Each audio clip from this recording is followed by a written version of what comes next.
पंचनम भाभरावंदन उपस्थित समस्त श्रावक श्राविकागण। आगम गाथा में कहा गया है, अहे वयैकोहेणं माणेणं अहमागई माया गई परिघाओ लोभाओ दुहो भयम लोभाओ दुहो भयम। आगमकार कहते हैं, क्रोध से आत्मा नीचे गिरता है, मान से अधम गति प्राप्त करता है, माया से सदगति का मार्ग अवरुद्ध हो जाता है, लोभ से इस लोक और परलोक दोनों में भय होता है, कष्ट होता है। मनुष्य की वृत्तियों की चर्चा करते हुए कहा गया, मनुष्य के भीतर में जो कसाय चतुष्क विद्यमान है, वह कसाय चतुष्क उसके लिए अहितकारी होता है। आत्म कल्याण की दृष्टि से साधना करने वाले व्यक्ति के लिए कसाय का उपशमन करना जरूरी है, कसाय को जीतना जरूरी है। देश को जीता, दुनिया को जीता, कोई बड़ी बात नहीं है। जब तक स्वयं के कसाय को नहीं जीता, सारा जीता हुआ भी बिना जीता है, जीता हुआ भी हारा हुआ है। और जो व्यक्ति स्वयं के कसाय को जीत लेता है तो समझना चाहिए कि उसने जग को जीत लिया है। दुनिया को जीतना कठिन है, फिर भी कोई बलवान होने के नाते दुनिया को जीत जाए, पर दुनिया को जीतकर स्वयं को नहीं जीत पाता है तो यह बहुत बड़ी विडंबना है। भगवान महावीर ने कहा कि दूसरों को जीतने की बजाय स्वयं को जीतो, और जो स्वयं को जीतेगा उसके दुख नष्ट हो जाएंगे, उसके शत्रु दूर हो जाएंगे। शत्रु कब उत्पन्न होते हैं? जब व्यक्ति कसाय से युक्त होता है, तब सामने भी सकसाई व्यक्ति मिलते हैं तो शत्रु उत्पन्न हो जाता है। तो शत्रु से मुक्त होना है तो अपने आप को समता के संदेश में ढाल दो, वीतरागता के संदेश में ढाल दो, तो अपने आप शत्रुओं की संख्या खत्म हो जाएगी, समाप्त हो जाएगी।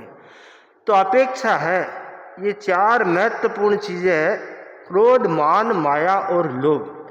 इन चारों से लड़ता लड़ता आदमी पूरा जीवन व्यतीत कर देता है, पर इनको जीत नहीं पाता है। तो हमारा दृष्टिकोण जो होना चाहिए वह इनको जीतने पर होना चाहिए। जैन का मतलब क्या है? जैन का मतलब जीतना। जैन हारना नहीं सिखाता है, जैन धर्म जीतना सिखाता है। हम स्वयं को जीते, ये जैन धर्म सिखाता है। तो स्वयं को कौन जीतेगा? जो साधना करेगा वह स्वयं को जीतेगा। सबसे बड़ी जो साधना है वह जागरूकता की साधना, अप्रमत्तता। हर व्यक्ति अपने आप को देख सकता है, मुझे कहाँ क्रोध आ रहा है, कहाँ मान आ रहा है, कहाँ माया आ रही है, कहाँ लोभ आ रहा है। अगर जागरूक है तो तत्काल वह उस पर से दूर हट जाएगा। भाई क्रोध मेरा स्वभाव नहीं है, मैं उसमें क्यों जाऊं? सामने वाला कुछ भी बोले, कुछ भी कहे, कुछ भी करे, उसकी मर्जी है, परंतु उसके देखा देखी मैं अपना नुकसान क्यों करूं? वस्तु का नुकसान बड़ा नुकसान नहीं होता, वस्तु तो पुनः मिल सकती है, और भौतिक नुकसान बड़ा नुकसान नहीं होता, वह तो वापस प्राप्त हुआ जा सकता है, प्राप्त किया जा सकता है। परंतु आत्मा का जो नुकसान हो गया उसकी भरपाई करनी बहुत मुश्किल है। तो क्रोध के द्वारा बहुत बड़ा नुकसान होता है। तो क्रोध पर कंट्रोल रखें, क्रोध पर काबू रखें, क्रोध को जीतने का प्रयास करें। क्रोध की 3 अवस्था है। एक है क्रोध की सफल अवस्था। सफल अवस्था यानी क्रोध आया और उसको आने दिया, और उस अवस्था में आदमी कुछ भी बोल देता है, लड़ाई झगड़ा भी कर लेता है, तोड़ फोड़ भी कर देता है, गलत डिसीजन भी ले लेता है, तो वह क्रोध की सफल अवस्था है, क्रोध सफल हो गया है। दूसरी अवस्था है विफल अवस्था, यानी क्रोध आता तो है, वीतराग नहीं हुए, क्रोध तो आएगा, किसी को कम किसी को ज़्यादा, परंतु वह बाहर नहीं आता है, अंदर अंदर रहता है, किसी का नुकसान नहीं करता है। आया और उसको कंट्रोल में कर लिया, दूसरों का नुकसान नहीं किया, ये क्रोध की विफल अवस्था है। तीसरी जो अवस्था है वह शांत अवस्था है, यानी क्रोध आए नहीं, कोई कुछ भी कहे कुछ भी करे, परंतु क्रोध आए नहीं, मन में क्रोध की लहर ही उत्पन्न न हो, मन में वैसी भाव ही उत्पन्न न हो कि मैं क्रोध करूं, ये जो है वो शांत अवस्था है। तो जो शांत अवस्था है वह उत्तम अवस्था, श्रेष्ठ अवस्था है, वह अभ्यास करने से प्राप्त की जा सकती है। और जो विफल अवस्था है वह श्रेष्ठ तो नहीं है, परंतु सफल अवस्था से अच्छी है। क्रोध सफल होने दिया जाता है, उससे अच्छी है क्रोध की विफल अवस्था। एक बार उसे रोक दिया तो अनर्थ होने से बच गए हैं।